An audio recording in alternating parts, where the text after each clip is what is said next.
오늘 본문을 가지고 흔들리는 시대, 흔들리지 않는 성도라는 제목으로 말씀을 함께 나누도록 하겠습니다. 시편을 보면 개인의 일상 또 어려움을 토로하는 고백이 있습니다. 반면에 개인을 넘어서 시대와 민족의 어두운 현실을 끌어안고 하나님 앞에 기도로 나아가는 고백도 담겨 있습니다. 오늘 시편의 고백이 그런 고백이죠. 다윗은 자신이 살아가는 시대의 그 어둠, 또 부패함, 또 거짓에 대해서 탄식합니다.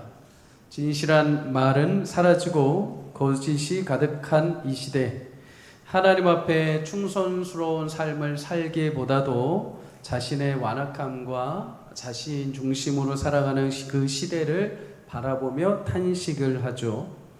우리가 살아가는 시대도 거짓과 위선이 진리를 가릴 때가 있습니다. 믿음으로 살기보다는 세속적인 삶을 살기를 바라고, 또 믿음으로 사는 사람들보다 믿음으로 살지 않는 사람들이 더 잘 되는 모습들을 볼 때가 있습니다. 그런 모습 가운데 신앙을 지키려고 또 믿음을 지키려는 사람들이 힘들고 또 위기에 처할 때가 있죠. 이런 시대를 살아가는 성도들에게 오늘 말씀은 큰 위로, 동시에 도전을 주시는 말씀입니다. 먼저 1절을 다시 한번 읽어보도록 하겠습니다. 시작. 여호와여 도우소서. 경건한 자가 끊어지고 충실한 자들이 인생 중에 없어지나이다. 아멘. 경건한 자라고 할 때 이 경건은 하시드라고 해서 헤세드에서 나온 단어입니다. 헤세드는 하나님의 언약적인 사랑을 말하는 거죠. 쉽게 말해서 하나님 사랑을 받은 사람으로 그 사랑에 응답하여 하나님께 충실하게 살아가는 자를 경건한 자라고 합니다. 또한 충실한 자라는 뜻은 굳건하게 서다, 믿을만하다라는 뜻을 가지고 있습니다. 하나님 말씀을 믿고 그 약속을 따라 지키는 사람이라는 뜻이죠. 그러면 이 경건하고 충실한 자는 한마디로 한다면 하나님을 경외하는 자, 하나님 앞에 의인이라고 할 수 있습니다. 그런데 이런 경건한 자들이 점점 찾기 어려운 시절이 되었다, 어려운 시대가 되었다라고 성경이 오늘 고백을 하죠. 여러분, 종종 뉴스를 보면 한 사람이 베푼 희생, 또 한 사람이 행한 선행에 감동적인 소식들을 우리가 들을 때가 있습니다. 그럴 때마다 이 뉴스를 전하는 사람 입에서 나오는 말이 뭐냐면 아직은 그래도 살만한 세상입니다, 이런 말이 종종 나옵니다. 이 멘트 누가 지었는지 참 잘 지었죠. 누군가의 희생과 선한 행동을 보면 여전히 세상은 따뜻하고 여전히 살아갈 만한 곳이라고 뜻하는 것입니다. 실제로 그런 소식을 우리도 접하면 마음이 훈훈해지죠. 따뜻해집니다. 그리고 왠지 푸근해집니다. 주중에도 어느 성도님을 만나서 이렇게 신방을 하는데 그러시는 거예요. 자랑할 것은 아니지만 버스를 탈 때 타시는 분이, 앞에 분이 지갑을 안 가져왔거나 또는 잔액이 부족하여 난감한 상황이 되면 자신이 달려가서 띡 하고 버스비를 낸다는 거예요. 별거 아닌 것 같지만은 그리스도인으로서 왠지 그래야 할 것 같고, 그렇게 선한 사마리아인처럼 하나님 앞에 살아가고 싶은 마음이 있다는 것입니다. 너무 귀한 마음이죠. 여러분, 주변에 이렇게 하나님을 사랑하고 믿음을 지키고 말씀을 따라 경건하고 충성되이 살아가는 사람들이 내 주위에 있다는 것 큰 복입니다. 큰 복, 큰 은혜이죠. 매일 그런 사람들을 만나며 살아간다는 게 얼마나 기쁨이겠습니까? 동시에 내가 누군가에게 그렇게 살아가는 존재가 되어준다면 얼마나 하루하루가 매일마다 여러분 감사하고 또 늘 감격스러운 일들이 가득하겠습니까? 그런데 오늘 다윗이 살아가는 현실은 그와 정반대의 현실입니다. 경건한 자들을 찾아보기 어려운 세상. 마치 세상을 살맛 나는 세상이 아니라 살맛이 나지 않는 세상이 되어버린 것입니다. 그래서 탄식하며 하나님께 도움을 구하고 있는 거죠.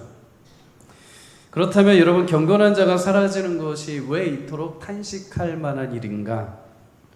구약에 보면 미가라는 선지자가 그 시대에도 하나님을 경외하는 자들이 점점 사라지고 있었습니다.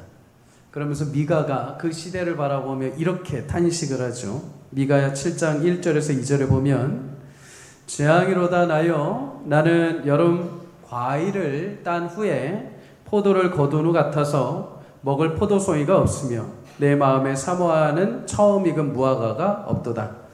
경건한 자가 세상에서 끊어졌고 정직한 자가 사람들 가운데 없도다. 무리가 다 피를 흘리려고 매복하며 각기 그물로 형제를 잡으려고 한다. 여러분, 성경은 하나님을 경외하는 자가 끊어지는 시대를 가리켜서 그냥 이 시대가 원래 그래, 시대가 다 그렇지 뭐 이렇게 말하는 게 아니라 아무 열매가 없는 재앙과도 같다라고 말합니다. 여러분, 농부들은 봄에 씨를 뿌리고 열심히 물을 주고 가꾸어서 가을에 겨울이 되기 전에 수확하는 게 그들에게 큰 복이죠. 그런데 1년 열심히 수확을 했는데 마지막에 아무런 수확할 게 없다는 것은 농부에게는 재앙과도 같은 것입니다. 세상의 재앙은 홍수가 나고 태풍이 불어오는 것만이 재앙이 아닙니다. 하나님을 경외하는 자를 볼 수 없는 것이 그 시대의 큰 재앙이라고 성경이 말합니다. 경건한 자들이 사라지는 것이 왜 큰 재앙인가? 오늘 본문 2절에서 3절에 이렇게 말하죠. 함께 읽어봅니다. 시작. 그들이 이웃에게 각기 거짓을 말하며 아첨하는 입술과 두 마음으로 말하는도다. 여호와께서 모든 아첨하는 입술과 자랑하는 혀를 끊으시리라. 아멘. 경건하는 자가 사라지고 끊어졌다는 것은 진실을 말하는 자가 이제 사라진다는 것입니다. 하나님을 경외하는 자가 점점 보이지가 않는 것입니다. 사회에서 신실한 자들의 영향력이 점점 사라져가는 거죠. 대신에 2절에 그들이라고 하는 것은 하나님을 믿지 않는 자들, 대신에 하나님을 경외하는 자들이 사라지니까 그 자리에 뭐가 있는가? 거짓과 속임수가 그 자리를 대신하기 시작을 합니다. 각기 거짓을 말하고 아첨하는 입술이 되고 두 마음을 품고 또한 자랑하는 혀가 난무하기 시작을 합니다. 이제 하나님을 따라서 진실하게 살아가는 자들, 정직하게 사는 게 비정상이 되어버리고 이제 누구나 다 속이고 누구나 다 거짓말하고 누구나 다 교만해지는 것이 그 사회의 표준이 되어버리는 것이죠. 그것이 정상이 되어버리는 사회.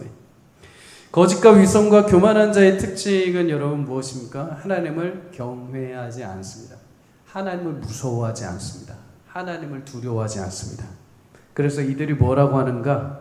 오늘 4절에 이렇게 말합니다. 그들이 말하기를 우리의 혀가 이기리라. 우리 입술은 우리 것이니 우리를 주관할 자가 누구리요 하미로다. 쉽게 표현해 보자면 이렇습니다. 내가 내 입을 가지고 내 맘대로 산다는데, 내가 내 입 가지고 내 맘대로 말한다는데 도대체 누가 뭐라 하는가? 하나님이라 하더라도 나한테 도대체 뭐라고 어떻게 할 수 있는가? 하나님을 경외하는 자들이 지금 있기는 하는가? 경외하는 자들의 삶이 지금 그 모양인데 누가 하나님을 경외하는가?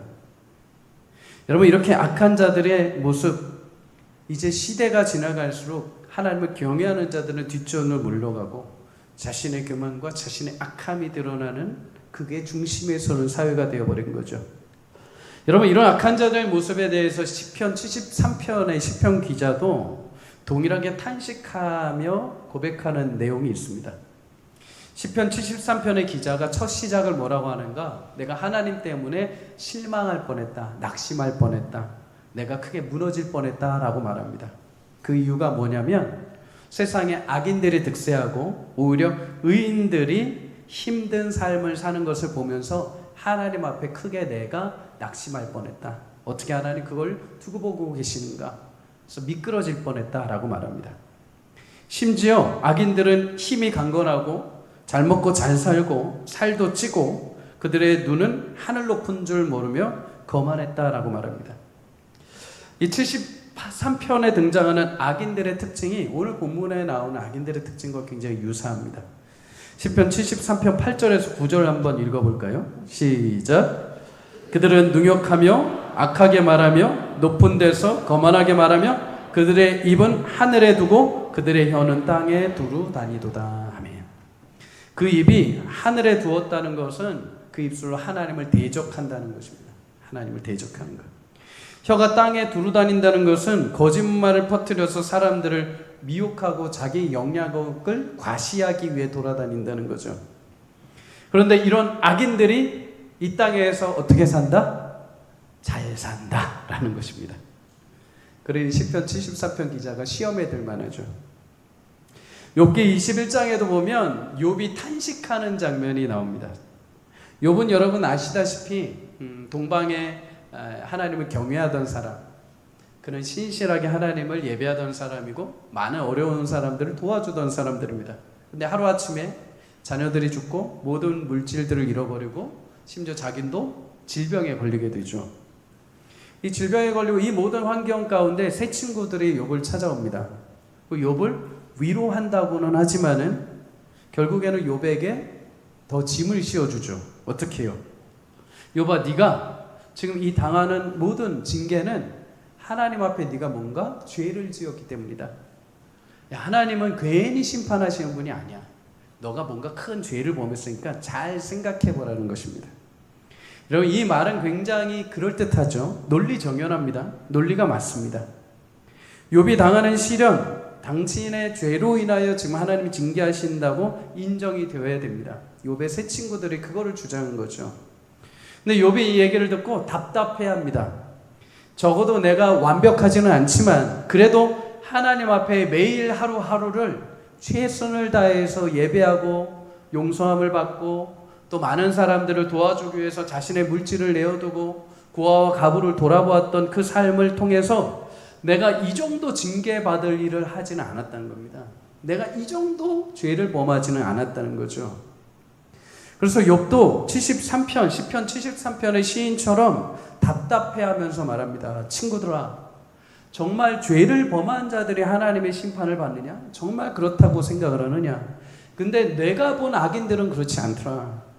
악인이 오히려 평안하고 후손이 장성하고 그들이 두려움이 없고 하나님의 징계가 임하지 않더라.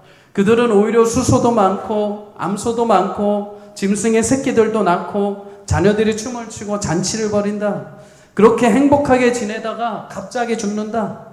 힘들어서 골골골 하다가 죽는 게 아니라 누릴 것 다 누리다 죽는 게 악인들의 모습이더라. 심지어 그럼에도 그들이 하나님 앞에 뭐라고 하는 줄 아느냐 친구들아.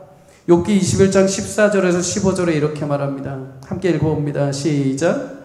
그러할지라도 그들은 하나님께 말하기를 우리를 떠나소서 우리가 주의 도리를 알기를 바라지 아니하나이다. 전능자가 누구이기에 우리가 섬기며 우리가 그에게 기도한들 무슨 소용이 있으랴 하는구나. 악한 자들이 정말 심판받는 게 마냐? 아니던데. 악한 자들은 편안하게 살다가 마지막 그 끝에 너무나 쉽게 죽고 또한 죽는다 하더라도 그들이 하나님 앞에 뭐라고 하는가? 우리를 떠나소서. 다시 말해 우리 간섭하지 마십시오. 하나님 없는 삶을 원하고 하나님의 도리를 찾지 않더라. 심지어 악인들은 철저한 실용주의자들이더라. 우리가 그에게 기도한들 무슨 소용이 있으랴. 이 말은 쉽게 말하면 기도한다고 해서 돈이 나오냐 빵이 나오냐 떡이 나오냐 하나님이 듣기는 들으시냐 기도 안 하겠다는 것입니다. 하나님을 경배의 대상으로 보는 게 아니라 이익의 대상으로 보는 거죠. 이익이 없다면 하나님도 필요 없다는 것입니다. 무서울 것이 없는 자들이죠. 하나님을 경외하지 않으니까 당연히 거짓말도 쉽게 합니다. 당연히 위선적인 말도 쉽게 합니다. 자신의 이익을 위해서라면 이웃이고 뭐고 없습니다. 그냥 다 속이고 어떻게 해서든 교만하게 밟고 일어서는 게 악인들의 모습이죠. 그래서 시편 5편 9절은 이렇게 말씀을 합니다. 함께 읽어봅니다. 시작. 그들의 입에 신실함이 없고 그들의 심증이 심히 악하여 그들의 목구멍은 열린 무덤 같고 그들의 혀로는 하찮으나이다. 아멘. 이런 무덤이라는 것은 죽음과 부패를 상징하죠. 겉의 무덤은 그럴듯하게 보입니다. 그러나 그 무덤을 열게 되면 그 안에 썩은 내가 진동하죠.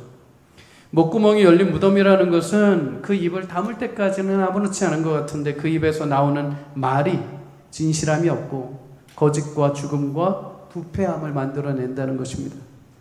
그러면 여러분, 진실한 고백이 사라진 이 시대에 악한 자들이 이렇게 자리를 잡고 거짓과 위선과 교만이 가득해지면 그 중심에서 누가 가장 힘들어하고 누가 가장 상처를 받고 누가 가장 어려움에 처하게 되는가? 믿음을 신실하게 지키려는 경건한 자들, 끝까지 하나님을 경외해 보려고 하는 자들이 큰 상처와 큰 어려움을 당하게 되죠. 우리가 생각하는 것처럼 여러분, 악인들이 멸절하고 거짓말한 대로 하나님께서 바로바로 징계하시고 심판하신다면 여러분, 신자들은 더욱더 하나님을 경외할 것입니다. 더욱더 많은 사람들이 하나님을 경외하고 하나님을 찾고 하나님을 더 바라보겠죠. 그런데 거꾸로 악인들이 더 득세하는 것 같고 세상은 악인들이 더 잘 되는 것 같습니다. 세상을 보면 그래서 악한 자들이 오히려 경건한 자들을 계속 밀어내는 것 같죠. 믿음을 지키고 겸손함을 따르는데 오히려 더 손해보고 오히려 더 비난받고 오히려 더 조롱을 받습니다. 그래서 요한복음 15장 18절에 세상이 너희를 미워할 것이다 라고 예수님이 말씀을 하십니다. 악인들이 번성함으로 점점 하나님을 경외하는 자들이 힘을 잃고 그들이 설 자리가 없어지는 것처럼 보입니다. 그러면 여러분, 이런 현실을 살아가는 이 시대의 성도들에게 오늘 성경은 어떤 말씀을 해 주실까요? 오늘 5절을 함께 읽습니다. 시작. 여호와여, 그의 말씀에 가련한 자들의 눌림과 궁핍한 자들의 탄식으로 말미암아 내가 이제 일어나 그를 그가 원하는 안전한 지대에 두리라 하시도다. 아멘. 여러분, 가련하고 궁핍하고 눌린 자들은 쉽게 말하면 다른 사람의 도움이 없으면 살아갈 수 없는 자들입니다. 신자는 하나님의 도우심이 없으면 결코 살아갈 수 없는 자들입니다. 매일의 삶에 믿음을 지키고 신앙을 지킬 때 찾아오는 낙심과 시대의 어려움 속에 하나님 그런 경건한 자들을 잊지 않으시고 그들을 위해서 일어나 안전한 지대로 이끌어 가시는 분인 줄 믿습니다. 여러분, 이 말씀을 우리는 믿을 수 있을까요? 정말 하나님이 여러분 약한 시대 가운데 하나님을 그래도 붙들고 말씀을 지키려고 하고 끝까지 경건을 잃지 않으려고 하는 여러분을 하나님이 정말 안전한 지대로 끝까지 인도하신다는 사실을 여러분 믿을 수 있을까요? 믿을 수 있죠. 왜요? 6절의 고백처럼 하나님 말씀은 순결하여 흙도가니에 7번 단련한 은같이 하나님의 약속은 진실하시기 때문입니다. 여러분, 세상의 악인들이 말하는 거짓말과는 차원이 다르게 하나님의 말씀은 진실하십니다. 금이든 은이든 여러분, 불순물을 제거하기 위해서는 뜨거운 용광로에 들어갔다 나와야 됩니다. 한 번이 아니라 여러 번 들어갔다 나와야 재련되어야 순금, 순은이 되죠. 7번 단련했다는 것은 성경에서 7이라는 숫자는 완전한 숫자이죠. 하나님의 말씀은 그만큼 완전하시고 순수하시고 하나님 말씀은 진리인 것입니다. 우리는 이 말씀, 하나님께서 그의 경외하는 자들을 어두운 시대 가운데 바라보시고 그를 안전한 지대에 두신다는 이 말씀을 보면서 우리는 두 사람이 떠오르게 되죠. 아브라함과 조카 롯입니다. 여러분, 롯이 살던 시대는 소돔 지역은 소돔 지역입니다. 소돔은 여러분 아시다시피 하나님을 경외하지 않고 극악 무도한 탐욕과 쾌락이 난무하던 도시입니다. 죄악이 극에 달하게 되죠. 그래서 하나님이 소돔을 보시고 내가 저 소돔을 불과 유황으로 심판하겠다 작정을 하십니다. 근데 하나님이 심판을 작정하셨는데 그것을 바로 시행하지 않으십니다. 그 이유는 소돔의 조카, 아브라함의 조카 롯이 살고 있었기 때문이죠. 하나님은 일부러 소돔을 멸하시기 전에 두 천사와 함께 그래서 아브라함을 먼저 찾아가십니다. 아브라함은 저 멀리서 천사와 함께 방문해 오시는 하나님을 맞이해서 정성껏 음식을 대접을 하죠. 그리고 하나님으로부터 소돔의 심판에 대한 이야기를 듣게 됩니다. 이때 아브라함은 조카 롯을 떠올리고 하나님 앞에 간청을 합니다. 창세기 18장 23절에 아브라함이 가까이 나아가 이르되 주께서 의인을 악인과 함께 멸하려 하시나이까. 하나님 소돔을 그의 죄 가운데 악인들을 심판하신 것은 이해가 되지만 그 안에 살고 있는 의인까지 죽이려 하십니까? 말은 하지 않지만 그 의인은 우리는 조카 롯이라는 것을 우리는 알 수 있죠. 하나님 그 악인들을 심판하시는데 그 안에 사는 의인까지 죽이신다는 것은 이해가 되지 않습니다. 그래서 아브라함이 하나님 앞에 용기 내어서 질문을 합니다. 하나님, 저 소돔에 의인 50명이 있다면 어떻게 하시겠습니까? 내가 50명이 있다면 멸망시키지 아니할 것이다. 하나님, 그러면 의인 45명이 있다면 어떻게 하시겠습니까? 내가 멸하지 않겠다. 하나님, 그러면 30명의 의인이 있다면 어떻게 하시겠습니까?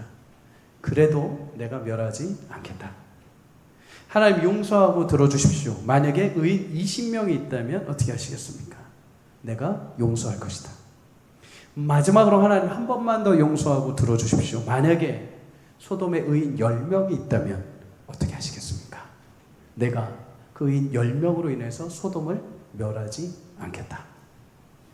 여러분, 아브라함의 간청으로 소돔은 이제 최소 의인 10명만 있으면 멸망당하지 않을 수 있는 기회를 얻게 되었습니다.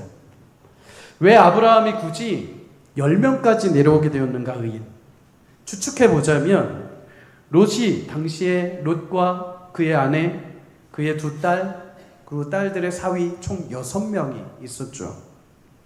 최소 5명 이상 됩니다. 적어도 소돔에 그러면 롯의 가정과 또 믿음의 신실한 자들까지 합치면 최소한 10명은 있었을 것이라고 생각할 수 있죠.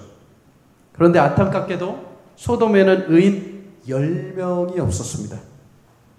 하나님이 보내신 두 천사는 10명의 의인이 없어 소돔을 이제 불과 유황으로 심판을 하려고 합니다. 그러나 그 전에 롯의 집에 방문해서 롯과 그의 아내와 두 딸을 건져내오게 되죠. 두 딸의 사위, 롯의 사위들은 그 말을 듣고 그냥 쉽게 넘겨버리고 그냥 소돔 땅에 머물러 버립니다. 우리 여기서 두 가지 사실을 알게 됩니다. 첫째는, 여러분, 하나님은 언제나 그의 시선이 경건한 자들을 향하신다는 것입니다. 하나님 심판하시기로 작정하셨다면 여러분 그 즉시 하나님 불과 유황으로 그냥 쓸어버리시면 됩니다. 그러나 여러분 그 전에 아브라함을 찾아가신 것은 의인인 아브라함을 기억하신 것이요, 동시에 그 안에 살고 있는 경건한 자 롯과 그의 가정 또한 하나님이 기억해 주신 것입니다. 그리고 그의 가족들을 돌보시고 그를 그 땅에서 건져내 주시죠. 자, 여러분, 하나님은 심판 가운데서도 경건한 사람을 먼저 찾으시는 분이십니다. 사실 하나님의 약속은 의인 10명입니다. 10명. 여러분, 의인 10명이 없었기에 사실 롯의 가정도 심판받아야 됩니다. 그러나 하나님은 단 한 명의 롯, 그를 기억하시고 그와 그의 가족을 건져내 주셨습니다. 물론 중간에 롯의 아내는 뒤를 돌아와서 소금 기둥이 되었지만 그 외에 롯과 두 딸의 삶을 기억하시고 하나님은 지켜주셨습니다. 하나님 불과 유황 기둥의 그 모든 심판 속에서도 의인을 향한 시선을 거두지 않으셨습니다. 사랑 여러분, 흔들리는 이 시대를 살아가고 있지만 하나님은 오늘도 주의 길을 걷고자 하는 신실한 의인들의 삶, 경건한 자들의 귀한 성도의 삶을 지키시고 하나님의 거룩하신 눈동자로 바라보고 계시는 줄 믿습니다. 여러분, 둘째로 하나님은 경건한 자를 가장 안전한 지대에 이르게 하십니다. 소돔에서 두 천사는 롯과 그의 가족을 이끌어냅니다. 급하게. 그리고 천사들이 롯에게 말합니다. 건너편 산으로 도망쳐라. 근처에 있는 모든 성읍들이라도 다 불태우겠다는 것입니다. 크든 작든 이 소돔 지역에 있는 모든 성읍은 다 심판할 것이요, 안전지대가 되지 않는다는 것이죠. 유일하게 안전지대는 여기를 떠나서 저 건너편에 있는 산이 안전지대고 세이프 존이 되는 것입니다. 그런데 이때 룻이 천사의 말을 듣고 뭐라고 하는지 아십니까? 저 산은 너무 멀고 가다가 죽을 것 같으니 근처에 있는 저 작은 성읍, 작다라는 의미를 가지는 소알이라는 저 성읍으로 나를 가게 해 주십시오. 저 성읍은 크기도 아담하고 거리도 멀지 않고 그쪽으로 가면 살 것 같습니다. 여러분 굉장하죠? 지금 심판 가운데 불과 유황으로 심판 가운데 살려주는 것도 감지덕지입니다. 그죠? 여러분 불과 유황이 만나게 되면 이게 몇백 도가 아닙니다. 몇천 도의 불입니다. 그래서 역사학자들은 추측하기로는 소돔과 고모라가 계속 불타서 없어진 게 아니라 한 방에 불과 유황이 한 번에 임해가지고 확 그냥 순간적으로 완전히 재를 만들어 버렸다고 합니다. 그 정도로 극심한 심판 속에서 건져주셨으면 가라고 하는 대로 가는 게 정상인데 롯은 그 안에서도 자기가 선택을 합니다. 여러분 롯은 원래 아브라함과 함께 살다가 떠나올 때도 자기가 먼저 땅을 선택한 사람입니다. 자기가 먼저 소돔 땅을 선택하고 왔었죠. 그리고 그곳으로 향하고자 했습니다.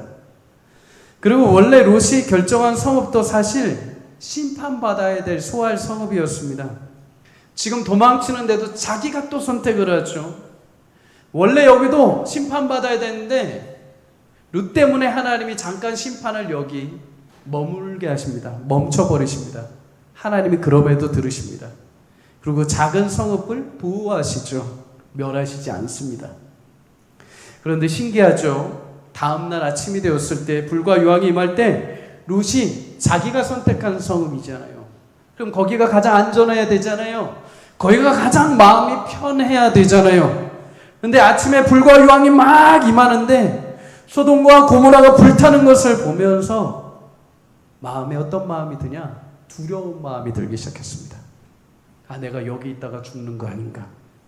그래서 롯이 창세기 19장 30절에 이렇게 고백을 합니다. 함께 읽어볼까요? 시작.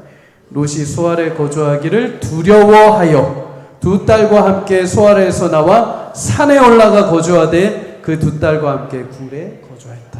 아멘. 자신이 처음에 생각했던 안전지대가 막상 가보니까 안전한 곳이 아닌 겁니다. 불안하고 두려움이 가득한 겁니다. 그래서 결국 어디로 가는가? 하나님이 처음에 명하셨던, 처음에 저기가 안전하다라고 명하신 그 산으로 가게 된 것입니다.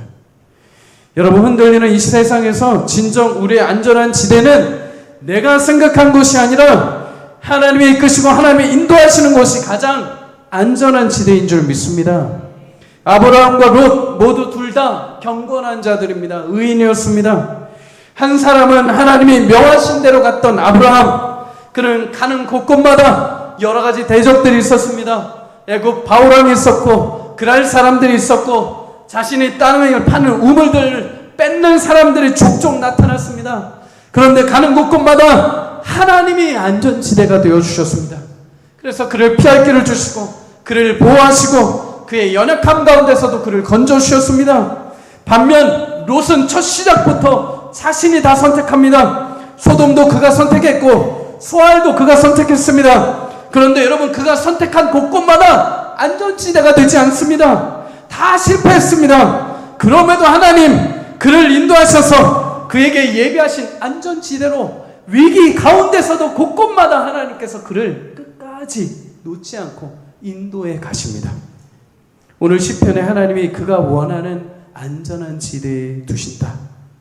신실한 성도는 압니다. 마침내 나의 진정한 안전지대, 나의 진정한 세이프 존이 어딘지를 알죠.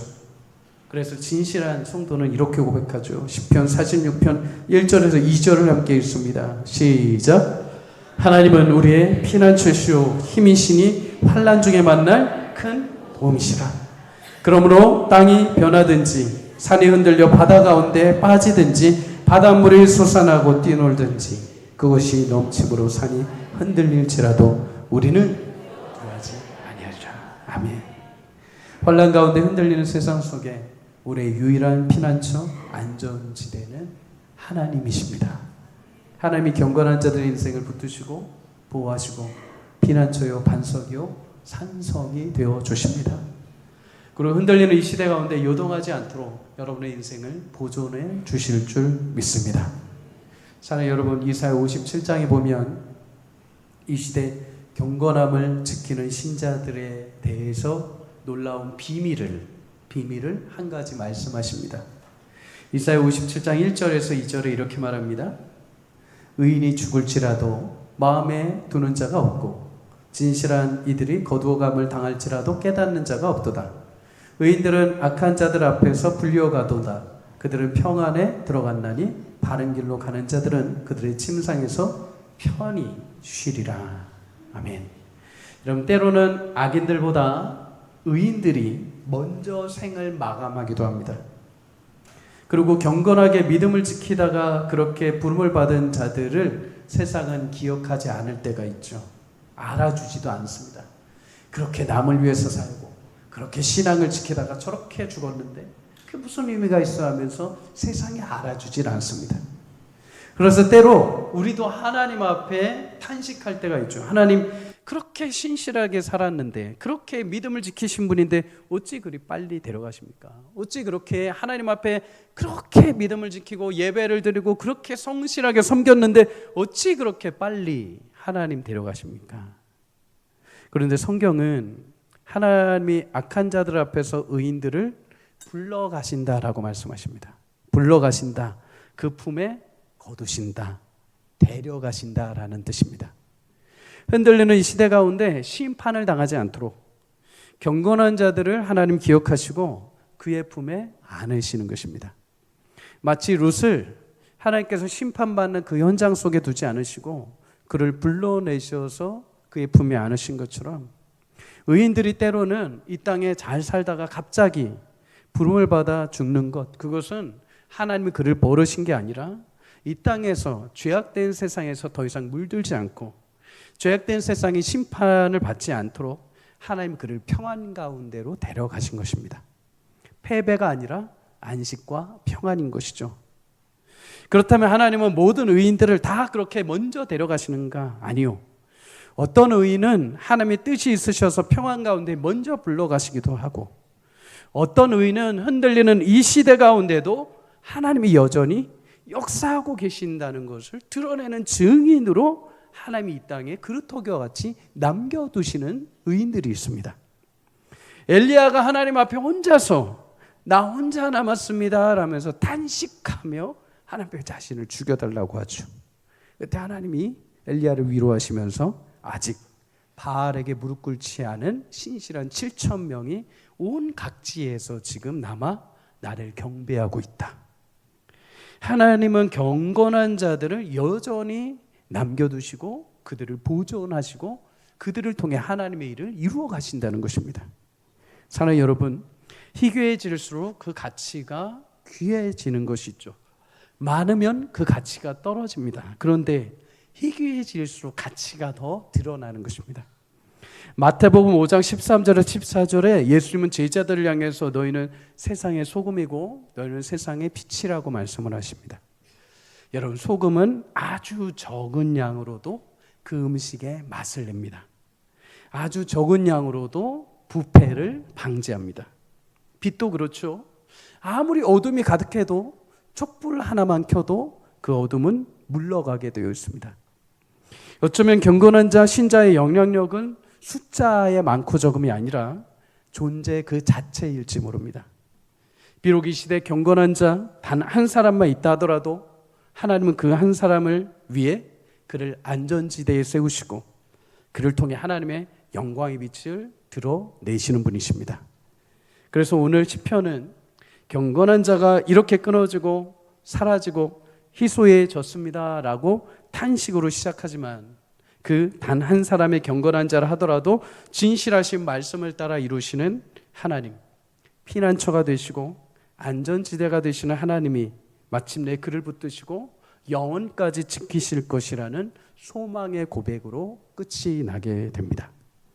악인들이 승승장구하고 의인들이 점차 없어지는 것 같아 탄식하는 소리가 들리는 현실 속에서도 하나님은 경건한 자를 여전히 이 땅에 남겨주시고 시대마다 하나님의 뜻을 온전히 이루어 오셨습니다.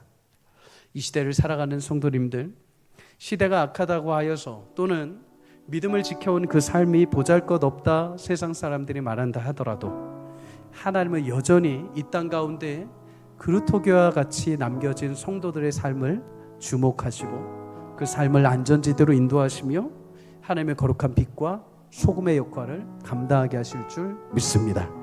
물론 신실한 자리를 지켜가며 하나님이 이루실 일들이 여러분의 삶을 통하여 완성되는 축복이 있기를 주의 이름으로 소망합니다.